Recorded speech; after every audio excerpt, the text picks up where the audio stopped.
S T media T V کے معزز ناظرین اکرام، السلام علیکم۔ ناظرین، تاریخ برصغیر محمد بن قاسم کا تذکرہ کیے بغیر نامکمل رہتی ہے، کیونکہ 7ویں صدی عیسوی میں جب محمد بن قاسم نے 17 سال کی عمر میں سندھ کو فتح کیا تو ہندوستان میں اسلام کا دروازہ کھل گیا۔ اس لیے سندھ کو باب الاسلام بھی کہا جاتا ہے، کیونکہ سندھ کے ذریعے برصغیر میں اسلام داخل ہوا تھا۔ ناظرین اکرام، یہ ایک حیرت ناک بات ہے کہ جس نوجوان نے 17 سال کی عمر میں اتنا بڑا صوبہ سندھ فتح کیا تو کیا وجہ بنی کہ اس کو دردناک موت کا سامنا کرنا پڑا۔ ناظرین اکرام، محمد بن قاسم مشہور اموی گورنر حجاج بن یوسف کا سگا بھتیجا اور داماد بھی تھا۔ اس کا پورا نام عماد الدین محمد بن قاسم تھا۔ اس نے 17 سال کی عمر میں سندھ فتح کر کے ہندوستان میں اسلامی تعلیمات کا راستہ کھول دیا۔ اس لیے ہندوستان اور پاکستان کے مسلمان اس کو ایک مسیحا سمجھتے ہیں۔ ناظرین اکرام، صوبہ سندھ جو کہ آج کل جن علاقوں پر مشتمل ہے، تاریخ کے صوبہ سندھ سے بہت ہی چھوٹا ہے۔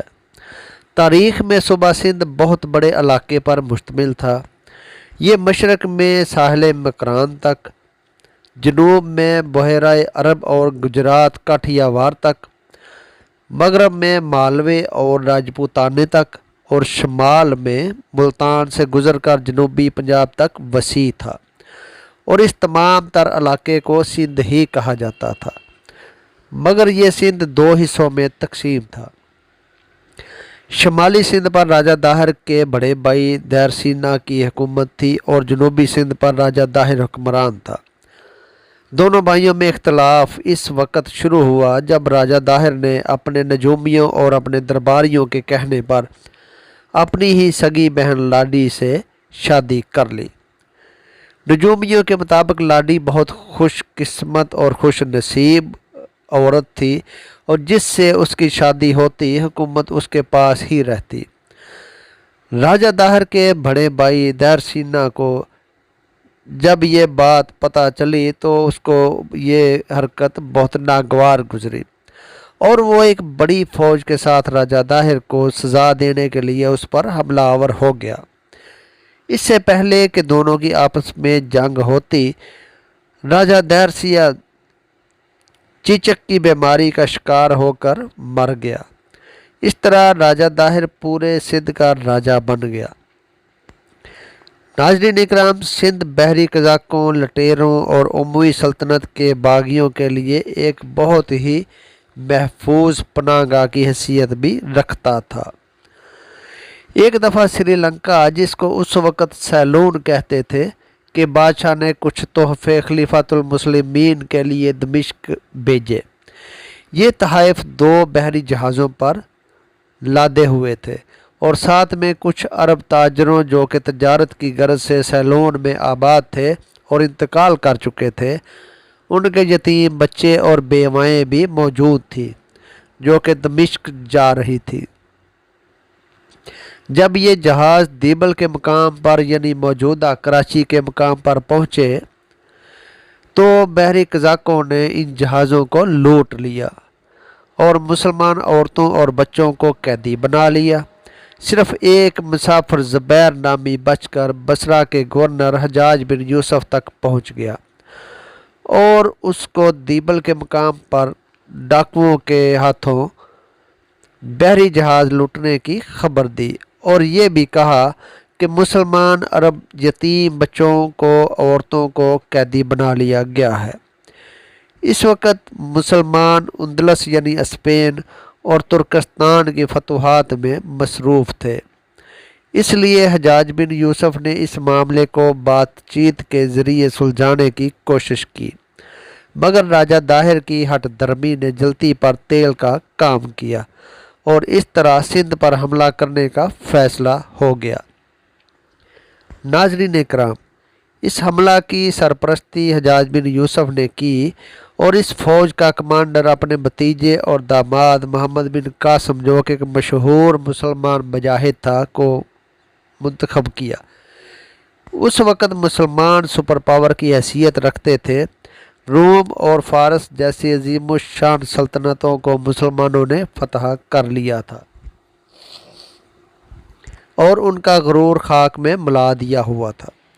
मुसलमानों के जंगी हथियारों और मंजनीकों का राजा दाहिर के पास कोई तोड़ ना था, इसलिए दीबल यानी मौजूदा कराची और मुल्तान तक के इलाके यके बाद दीगरे फतह होते चले गए।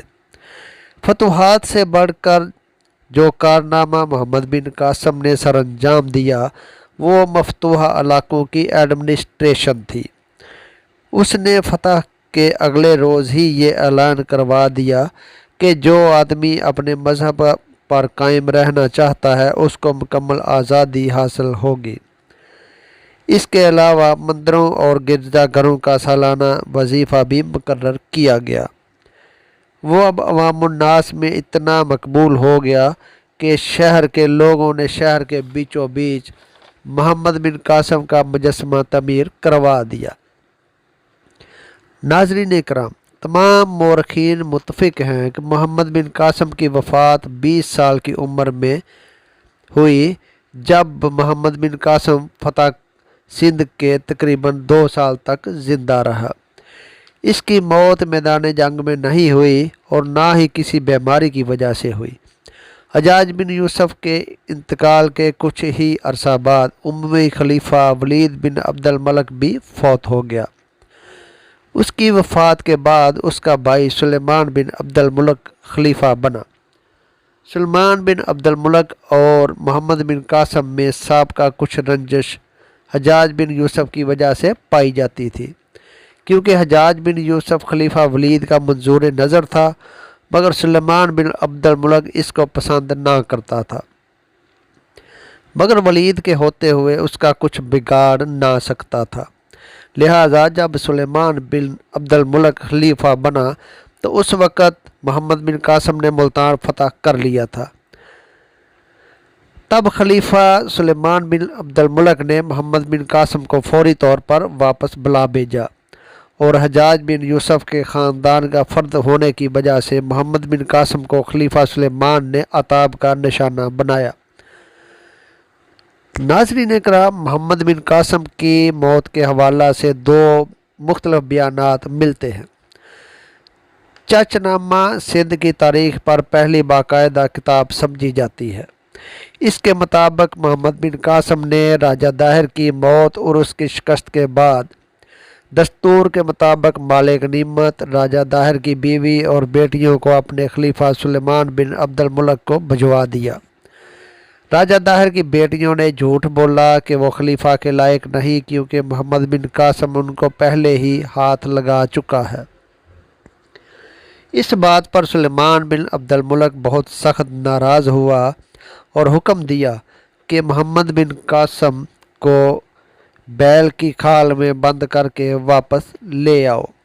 उसके उस हुक्म पर अमल करते हुए मोहम्मद बिन कासम को बैल की खाल में बंद करके घोड़ों के पीछे बांधकर घसीटते हुए वापस लाया जा रहा था कि दम घुटने से मोहम्मद बिन कासम की मौत वाक़या हो गई। बाद में खलीफा सुलेमान बिन अब्दुल मलिक को राजा दाहिर की बेटियों का झूठ साबित हो गया तो उसने इन लड़कियों को भी जिंदा दीवार में चुनवा दिया। मोहम्मद बिन कासम की मौत का दूसरा बयान अल बलादरी की किताब फतूहुल बलदान से मंसूब है, जिसके मुताबिक कहा जाता है कि 714 ईस्वी में हज्जाज बिन यूसुफ की मौत के बाद सुलेमान बिन अब्दुल मलिक ने हुकूमत संभाली। वो हज्जाज बिन यूसुफ को सख्त नापसंद करता था। उसने हुकूमत संभालते ही हज्जाज बिन यूसुफ के मंजूर नज़र अफराद को कैद करवा दिया।